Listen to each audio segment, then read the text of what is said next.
Bonjour mes amis. Aujourd'hui, je vais vous raconter une histoire. L'histoire d'Evelyne, une femme qui pensait que sa retraite en Provence serait douce, comme le miel de lavande, mais qui a découvert que les tempêtes les plus violentes viennent parfois de l'intérieur de nos propres maisons.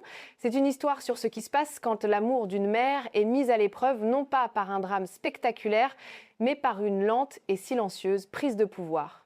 Si vous avez plus de 60 ans ou si vous avez déjà eu l'impression de devenir un simple invité dans votre propre vie, dites-moi dans les commentaires quel âge vous avez et depuis quelle ville ou quel village vous m'écoutez. Votre présence ici est précieuse. Avez-vous déjà imaginé que votre propre fils, celui que vous avez élevé et chéri, essaierait de vous expulser de la maison que vous avez mis toute une vie à payer? Quand il m'a dit « Ce n'est plus ta maison maintenant, maman », je n'ai pas pleuré, je n'ai pas supplié. Je lui ai simplement tendu un papier qui a fait tomber sa mâchoire si bas que j'ai cru qu'il faudrait appeler un dentiste. Restez avec moi car ce qui a suivi, même la cigale sur le platane du voisin, en parle encore. J'avais toujours pensé que la retraite en Provence serait faite de soleil, de parties de pétanque et de quelques victoires occasionnelles à la belote. Vous savez la belle vie où le plus grand souci est de savoir si le nain de jardin du voisin vous regarde de travers ou si vous aurez une place à la fenêtre pour le plat du jour au bistrot du village. À 70 ans, après des décennies de travail, après avoir élevé mon fils et remboursé mon crédit, j'étais enfin prête à savourer la paix et la tranquillité que j'avais méritées. Ma petite villa jaune près d'Aix-en-Provence était mon sanctuaire rempli de souvenirs de bibelots et de ce genre de silence qui n'existe que lorsque vous êtes la reine de votre propre château. Mais je vous le demande, avez-vous déjà vu votre propre enfant emménager pour quelques semaines et vous sentir soudainement comme un étranger chez vous? C'est exactement ce qui m'est arrivé. Tout a commencé par un coup de téléphone, un mardi après-midi étouffant. Mon fils Daniel avait l'air fatigué, un peu désespéré. Maman Chloé et moi avons juste besoin d'un endroit où rester un petit moment. L'appartement a des moisissures et le propriétaire traîne les pieds. Ce ne sera que pour quelques semaines promis.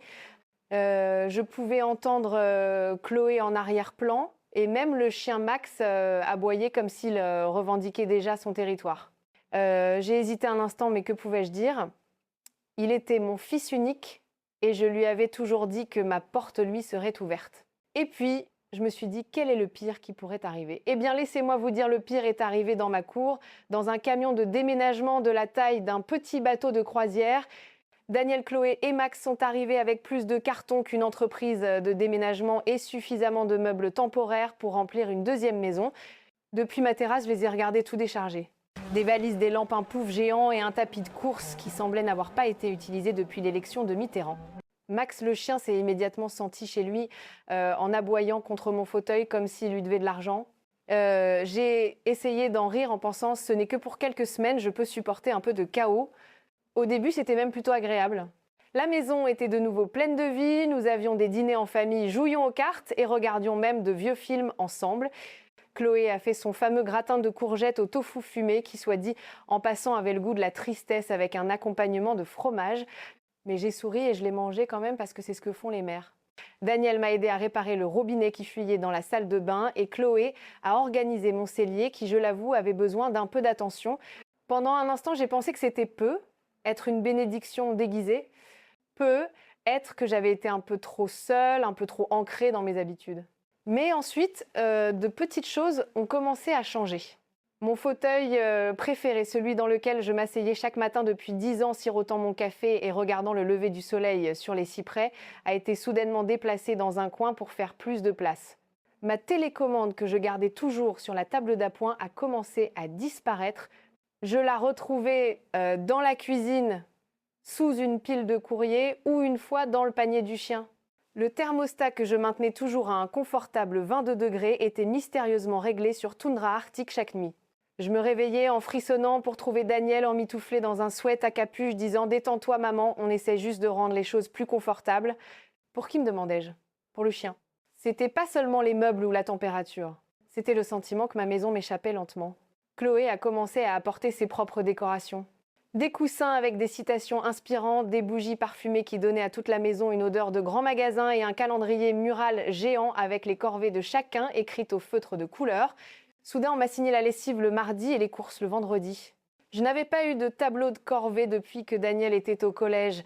Et même à l'époque, c'est moi qui fixais les règles. Pendant ce temps, Max a décidé que mon jardin était sa salle de bain personnelle. Chaque matin, je trouvais de nouveaux cadeaux parmi mes pieds de lavande. Quand j'en ai parlé à Chloé, elle a juste ri et dit « Il marque son territoire, c'est un truc de chien ». Je voulais dire « Eh bien, ceci est mon territoire ». mais j'ai serré les dents. Après tout, ce n'était que temporaire. C'est du moins ce que je n'arrêtais pas de me dire. Les jours se sont transformés en semaines et les semaines ont commencé à se confondre. Les quelques semaines promises par Daniel se sont étendues à 1 mois, puis 2. Chaque fois que je posais des questions sur leur appartement, il y avait une nouvelle excuse. Le propriétaire était lent, les réparations prenaient plus de temps, le marché immobilier était fou.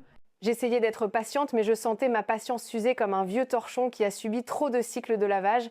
Un soir, après une journée particulièrement longue, je suis rentrée de mon club de lecture pour trouver un agent immobilier dans mon salon. Elle était jeune, avec une coiffure parfaite et un presse-papier, et elle se promenait en prenant des notes. Chloé a souri et a dit « Ne t'inquiète pas maman, on se fait juste une idée de la valeur de la maison, tu sais juste au cas où. » Au cas où quoi, je voulais demander, mais les mots sont restés coincés dans ma gorge. Je me sentais comme une étrangère dans ma propre maison, regardant mon fils et sa femme faire des projets qui ne m'incluaient pas. Le lendemain matin, j'ai trouvé ma tasse de café, ma préférée, celle avec les cigales remplacée par une tasse meilleure maman de chien du monde. Je l'ai fixée longuement me demandant si c'était une blague ou juste un autre signe que l'on me poussait dehors une petite chose à la fois. J'ai essayé d'en parler à Daniel. Je l'ai fait asseoir à la table de la cuisine, la même table où je l'avais aidé avec ses devoirs pensés, ses genoux écorchés et écouter ses rêves. Je lui ai dit ce que je ressentais, que la maison ne me semblait plus être la mienne. Il a souri, m'a tapoté la main et a dit « Maman, tu te fais des idées, on essaie juste de t'aider, tu devrais te détendre et profiter de ta retraite. » Mais comment pouvais-je me détendre alors que chaque jour, j'avais l'impression de perdre un peu plus de la vie que j'avais construite? Je me suis mise à me demander si je n'exagérais pas, peut-être que c'était juste ça, une famille désordonnée, compliquée et parfois un peu écrasante. Mais au fond de moi, je savais que quelque chose n'allait pas. Je le sentais au creux de mon estomac, un sentiment croissant de malaise que je n'arrivais pas à chasser. Le coup de grâce est arrivé un samedi matin, je me suis levée tôt espérant savourer une tasse de café tranquille sur la terrasse avant que le chaos ne commence. Mais quand j'ai ouvert la porte, j'ai trouvé que Max avait mâchouillé mes gants de jardinage et Chloé était déjà au téléphone avec un autre agent immobilier. Daniel était dans la cuisine faisant une liste d'améliorations qu'il voulait apporter à la maison. Je suis restée là tenant mes gants en ruine et j'ai réalisé que ma maison, l'endroit pour lequel j'avais tant travaillé, n'était plus la mienne. Ou du moins, c'est ce que je ressentais. Je suis retournée dans ma chambre, j'ai fermé la porte et je me suis assise sur le bord de mon lit. J'ai regardé les photos sur le mur, les souvenirs des voyages que j'avais faits, le couvre-lit que ma mère m'avait fait quand j'étais une jeune fille. J'ai pensé à toutes les années que j'avais passées à construire cette vie, cette maison, et je me suis demandé comment j'en étais arrivée là. J'ai ressenti un mélange de colère, de tristesse et d'autres choses, une étincelle de détermination. Je n'étais pas prête à abandonner, pas encore, car s'il y a une chose que j'ai apprise en 70 ans, c'est que les tempêtes peuvent bien souffler, mais elles finissent toujours par passer. Et parfois, il faut tenir bon, même si cela signifie affronter le vent de face. Maintenant, je ne suis pas du genre à chercher les ennuis. Mais laissez-moi vous dire qu'il y a une différence entre maintenir la paix et laisser quelqu'un vous marcher sur les pieds dans votre propre maison. Je m'étais toujours enorgueillie d'être facile à vivre, le genre de mère qui pouvait encaisser les coups, rire des petites choses et maintenir la famille unie avec un sourire et une assiette de biscuits. Mais ce matin-là, tout a changé. Je suis descendue toujours en robe de chambre, espérant un café tranquille avant que la journée ne commence. Au lieu de cela, j'ai trouvé Daniel dans ma cuisine, faisant les 100 pas le téléphone collé à l'oreille. Il m'a pas vu debout dans le couloir, à moitié caché par le cadre de la porte, mais j'ai entendu chaque mot. Ouais, on aura bientôt la maison pour nous, elle perd un peu la tête, ce n'est qu'une question de temps. Pardon, perdre la tête, j'ai peu, être perdu mes clés 1 ou 2 fois, mais je me souviens encore de chaque réplique des tontons flingueurs par cœur.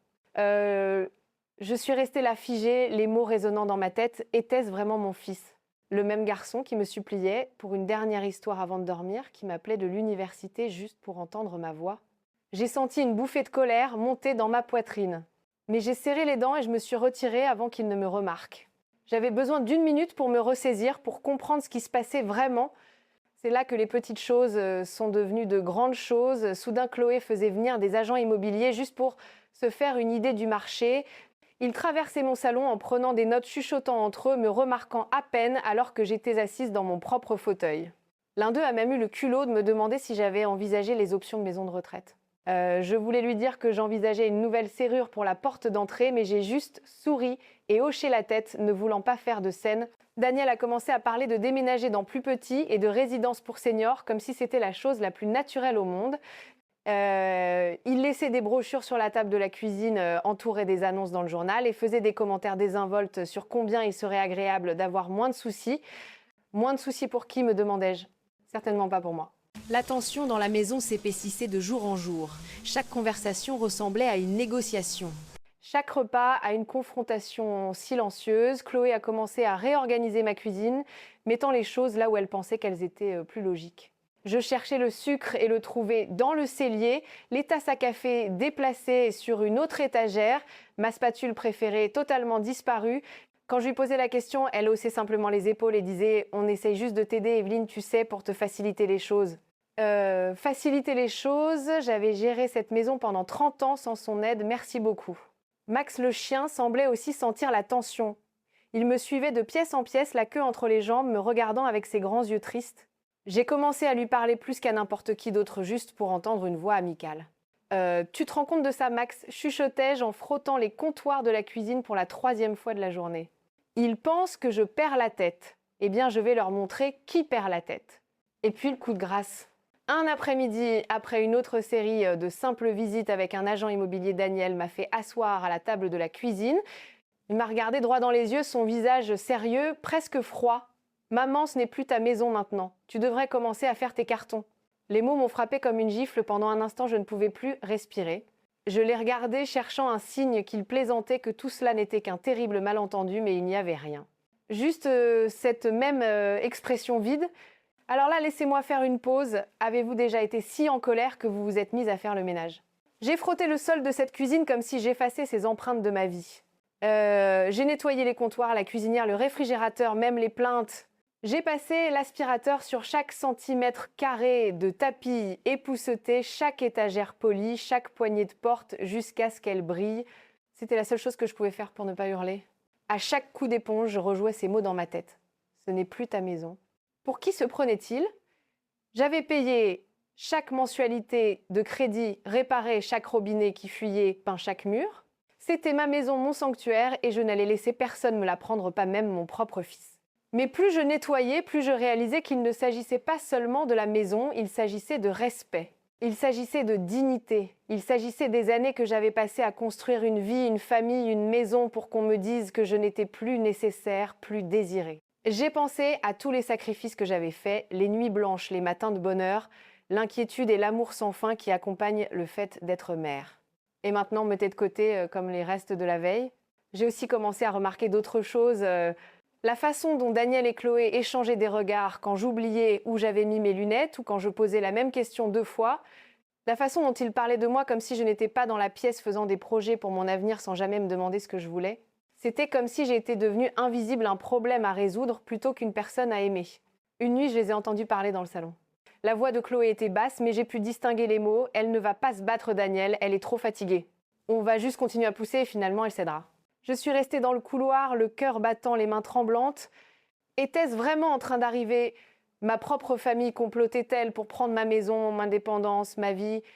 Je n'ai pas beaucoup dormi cette nuit-là. Je suis restée éveillée, fixant le plafond, écoutant le bruit du ventilateur de plafond ronronner au-dessus de moi.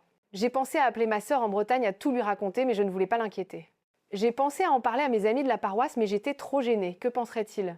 Que j'avais échoué et en tant que mère, que j'étais faible, sans défense, seule. Mais alors que le soleil commençait à se lever peignant le ciel de traînées roses et dorées, j'ai senti quelque chose changer en moi. Je n'étais pas faible, j'étais pas sans défense, et j'étais tout sauf seule. J'avais des amis, des voisins, une vie de souvenirs et plus de cran que quiconque ne me l'accordait. J'ai décidé sur le champ que je n'allais pas me laisser faire sans me battre. Le lendemain, j'ai commencé à faire mes propres plans. J'ai sorti mon vieux carnet d'adresses, appelé quelques amis de confiance et demandé conseil. J'ai commencé à tenir un journal notant tout ce qui se passait, chaque conversation, chaque changement, chaque petite chose qui me mettait mal à l'aise. J'ai même commencé à cacher mes papiers importants juste au cas où. J'étais peu, être vieille, mais je n'étais pas stupide. J'ai aussi commencé à m'affirmer petit à petit. Quand Chloé a essayé de réorganiser ma cuisine, j'ai tout remis à sa place. Quand Daniel a laissé des brochures pour des maisons de retraite sur la table, je les ai jetées à la poubelle. Quand l'agent immobilier a appelé, je lui ai dit que je n'étais pas intéressée par la vente. Ce n'était pas grand-chose, mais c'était un début. Et pendant tout ce temps, j'ai continué à nettoyer, pas parce que je le devais, mais parce que cela me rappelait que c'était toujours ma maison, mon espace, ma vie. À chaque coup d'éponge, je me sentais un peu plus forte, un peu plus courageuse, un peu plus moi-même. La lutte de pouvoir n'était pas terminée, loin de là, mais pour la première fois depuis des semaines, je sentais l'espoir. Je ne me battais pas seulement pour ma maison. Je me battais pour ma dignité, mon indépendance, mon droit de vivre selon mes propres termes, et j'étais prête pour tout ce qui allait suivre. Maintenant, c'est ici que l'histoire devient intéressante. Vous voyez, je suis peu, être âgée, mais je ne suis pas stupide et je garde mes papiers plus serrés que mon jean après les fêtes de Noël. C'est quelque chose que l'on apprend après une vie à payer des factures, à élever une famille et à s'assurer que chaque i a son point et chaque t sa barre. J'ai toujours cru à la conservation des archives, des relevés bancaires, des polices d'assurance, des certificats de naissance et, plus important encore, de l'acte de propriété de ma maison. J'avais regardé assez de films de procès pour savoir que le moment venu, ce n'est pas celui qui crie le plus fort qui gagne, mais celui qui a les preuves. Et croyez-moi, je les avais. C'est un jeudi soir maussade que j'ai finalement décidé que trop c'était trop. Après des semaines à me sentir comme une étrangère dans ma propre maison après avoir entendu les plans chuchotés de Daniel et Chloé et vu une autre carte de visite d'agent immobilier sur le comptoir de ma cuisine, je savais qu'il était temps de rappeler à tout le monde quel nom figurait sur la boîte aux lettres. J'ai attendu que la maison soit calme, que Daniel et Chloé soient partis pour une de leurs longues promenades, que je soupçonnais être plus une question de complot que d'exercice, et je suis allée dans le placard de ma chambre. Là derrière, une rangée de manteaux d'hiver que je n'avais pas portés depuis les années 80 se trouvait mon petit coffre-fort inifugé. J'ai tourné la molette l'est ouvert et il était là l'acte de propriété.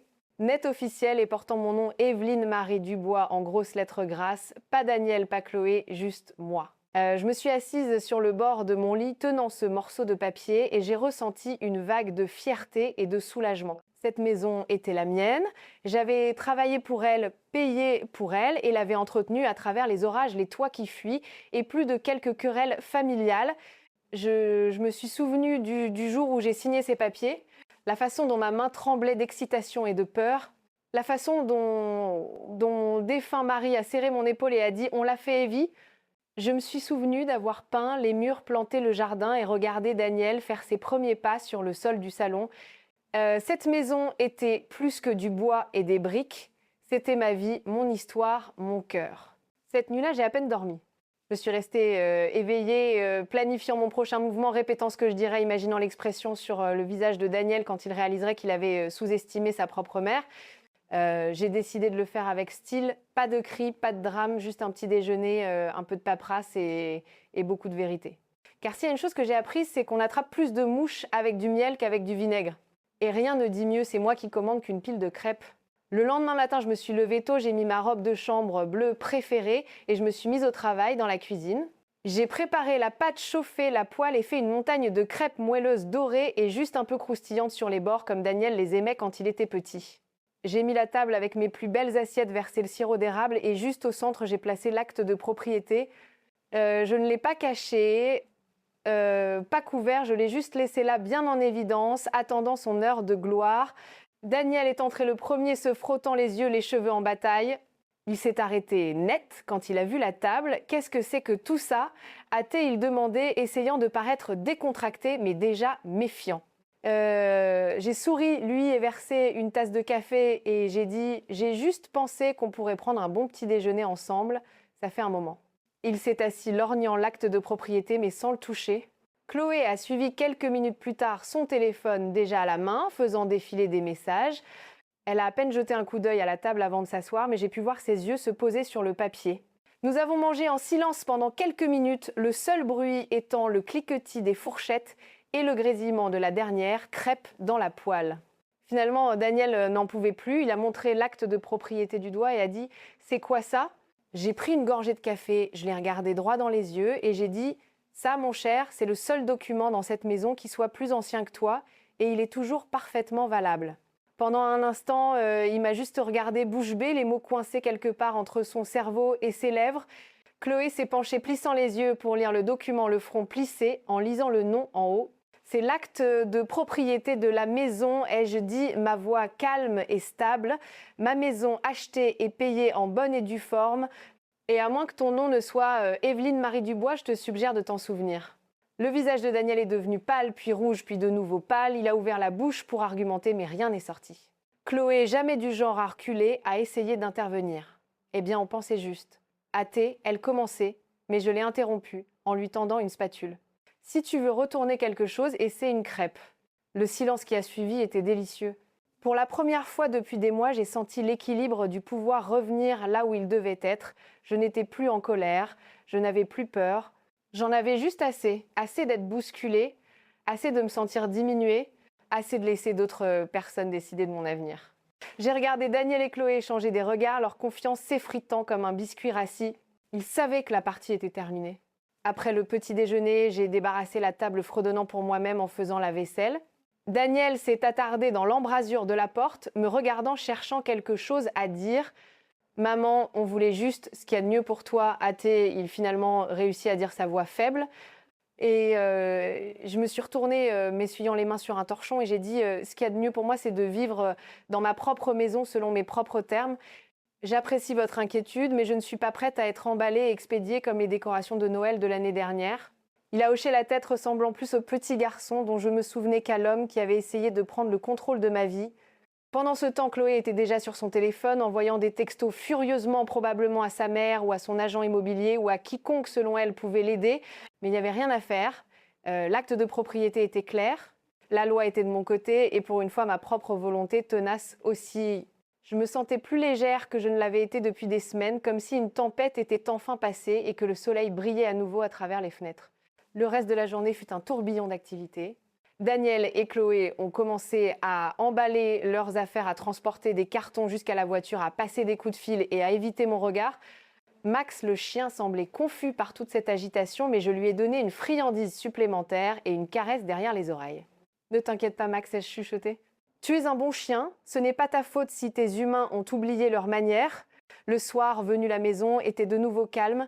Je me suis assise dans mon fauteuil préféré, l'acte de propriété à la main, et j'ai laissé échapper un long et lent soupir. J'ai pensé à tout ce qui s'était passé, la peur, la colère, le chagrin, et j'ai senti une vague de soulagement m'envahir. Jag visste nog bon. J'avais protégé ma maison et je l'avais fait avec grâce, humour et un peu d'aide d'une pile de crêpes.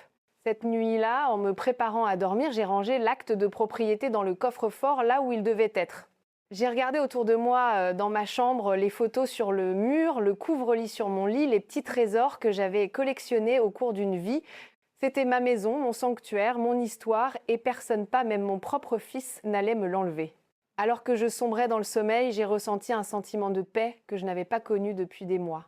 La tempête était passée, l'épreuve avait été présentée et l'avenir m'appartenait. Et si quelqu'un essayait de me défier à nouveau, eh bien, disons simplement que je serais prête avec de la paperasse, des crêpes et une sacrée dose de caractère. Laissez-moi vous dire que rien n'est plus gratifiant que de tenir bon. Surtout quand c'est sur un carrelage que vous avez payé de vos propres mains au cours d'une vie de travail acharnée et de sacrifice.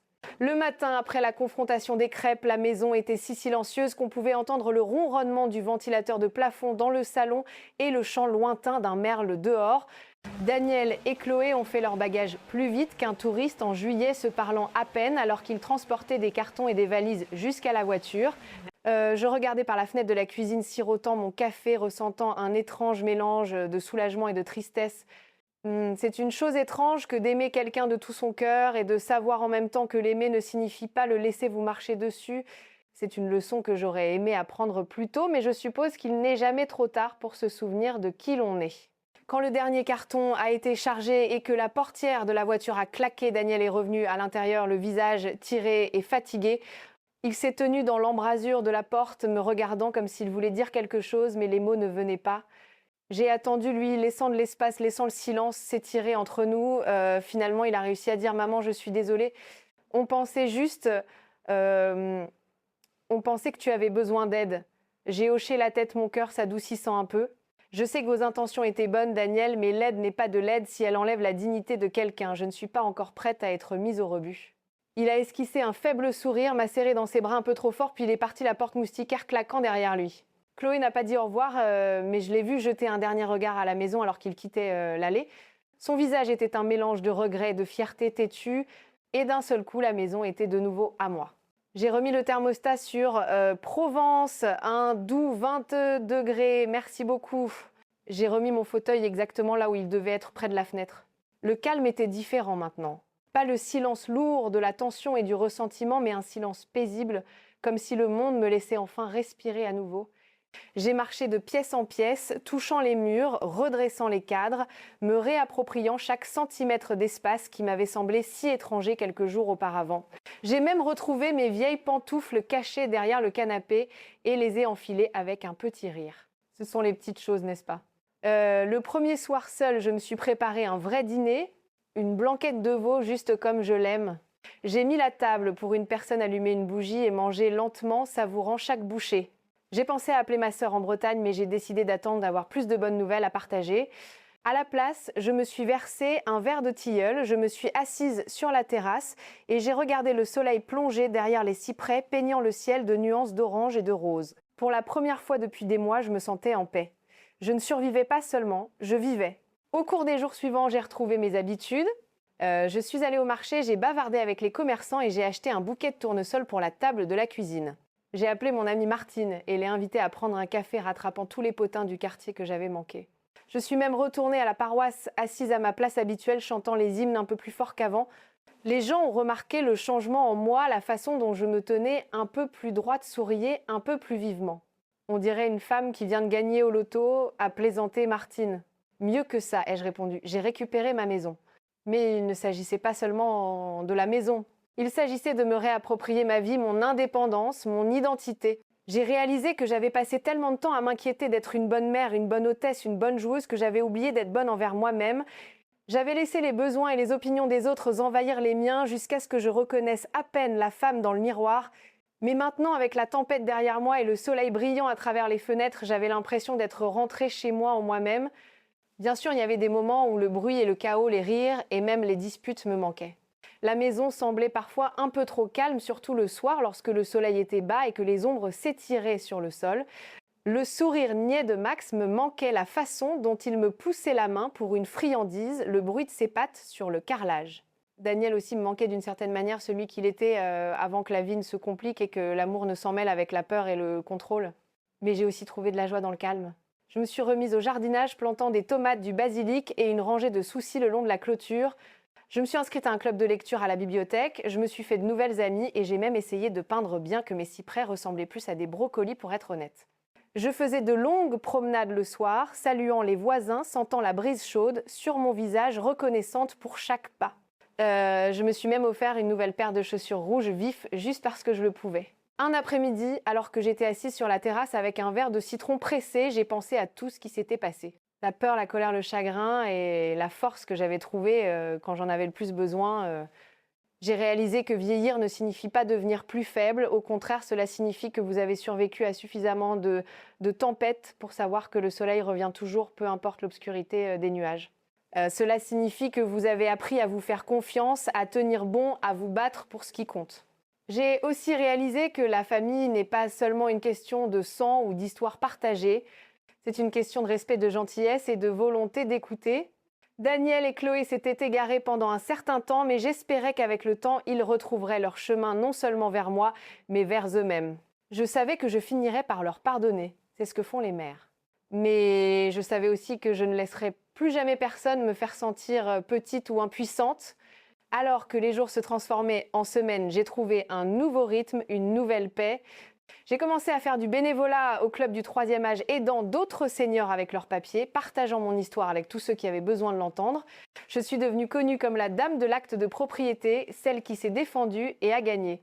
Les gens m'arrêtaient au supermarché, me demandaient conseils, partageaient leurs propres histoires de drames familiaux et de victoires durement acquises. J'écoutais, je riais et j'offrais la sagesse que je pouvais, et à chaque fois je leur disais la même chose. Vous êtes plus fort que vous ne le pensez. Ne laissez personne vous dire le contraire. Avec le recul, je ne changerai rien. La tempête a été dure, mais elle m'a appris qui je suis et de quoi je suis capable. Elle m'a rappelé que cette maison, cette vie, ce cœur sont à moi de les protéger. Et tant que j'aurai un souffle de vie et un acte de propriété à mon nom, je continuerai à tenir bon, qu'il pleuve ou qu'il vente. Alors si vous êtes un jour près d'Aix-en-Provence et que vous voyez une petite villa jaune avec des tournesols près de la porte et une tasse à motif de cigale à la fenêtre, arrêtez-vous pour dire bonjour. Je serai sur la terrasse sirotant un tilleul, prête à partager une histoire ou deux. Car s'il y a une chose que j'ai apprise, c'est que le soleil revient toujours après la tempête. Et parfois, les meilleures histoires sont celles que nous vivons pour les raconter. Et si vous regardez ceci et que vous avez déjà eu l'impression d'être poussé hors de votre propre vie, souvenez-vous que vous avez plus de pouvoir que vous ne le pensez. Parfois, il suffit d'un peu de paperasse et de beaucoup de caractère. Ne laissez personne écrire votre histoire à votre place, tenez-vous droit, tenez bon et laissez entrer le soleil. Alors, et vous, avez-vous déjà eu à rappeler à quelqu'un quel nom figure sur l'acte de propriété? Racontez-moi votre histoire dans les commentaires, je veux la lire. Et si vous avez aimé ce conte de soleil provençal et de drame familial, cliquez sur le bouton d'abonnement. À la prochaine fois!